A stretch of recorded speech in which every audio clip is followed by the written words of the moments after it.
Dune part 2 dune की अगली कड़ी है 2021 और दूसरी फिल्म है।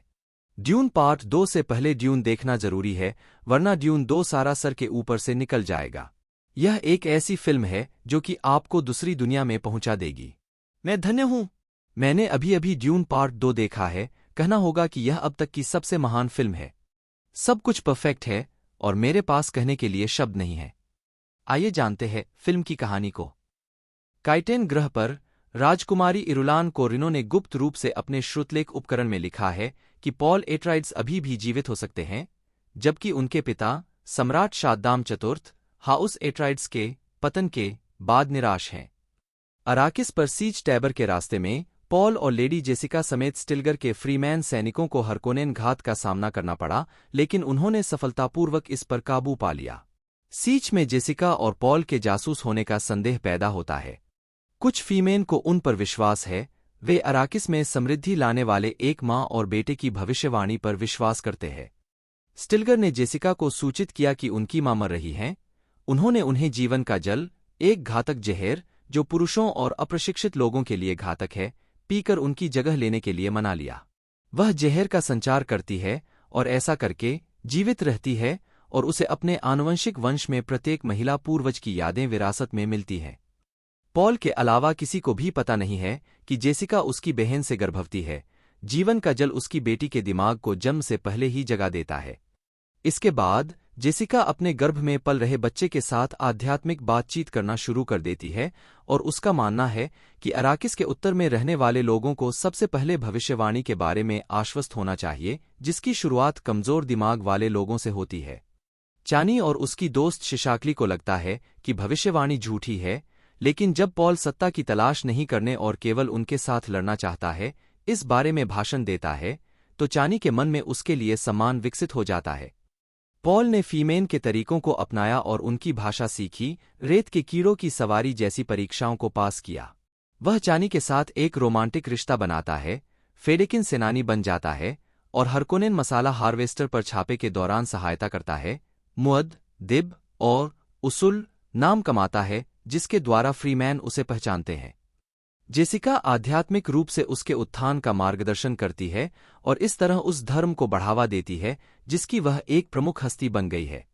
रब्बान, जिसकी मसाला उत्पादन पर पकड़ ढीली हो रही है, अपने चाचा बैरन व्लादिमीर हरकोनेन को खुश करने के लिए फ्रीमैन पर छापे तेज कर देता है, जो गिदी प्राइम के अपने घर दुनिया में लौट आता है।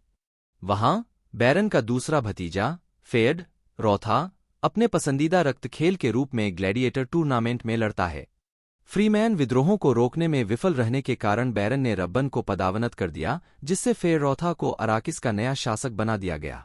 मार्गोट फेनरिंग, रेवरेंड मदर ग्यूस मोहियम द्वारा भेजा गया एक बेने गेसेरिट अनुचर, फेयर को उसके जीन को सुरक्षित करने के लिए भगाता है। पॉल की रक्तरेखा को बचाया नहीं जा सकता है।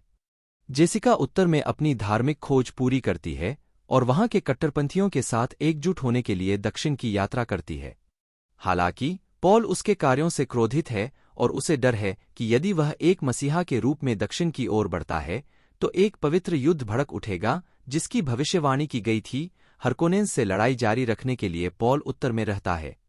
पॉल गुर्नी हालेक के साथ फिर से जुड़ गया, जो एट्राइड्स के पतन के बाद तस्करों में शामिल हो गया।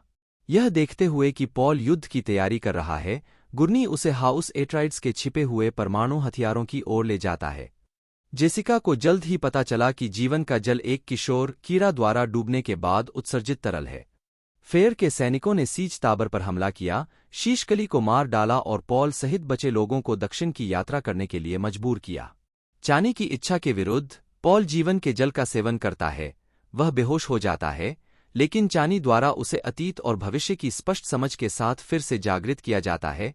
उसे अपनी बहन आलिया के दर्शन होते हैं और यह एहसास होता है कि बैरन उसका नाना है।